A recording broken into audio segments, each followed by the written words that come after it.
At dito mga idolo, bulabugin na agad natin. Ghost nga pala yung core nila. Kaya anong gagawin natin? Wala naman damage yan sa umpisa.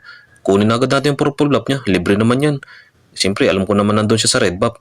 Kaya pupuntahan agad natin dito sa red buff.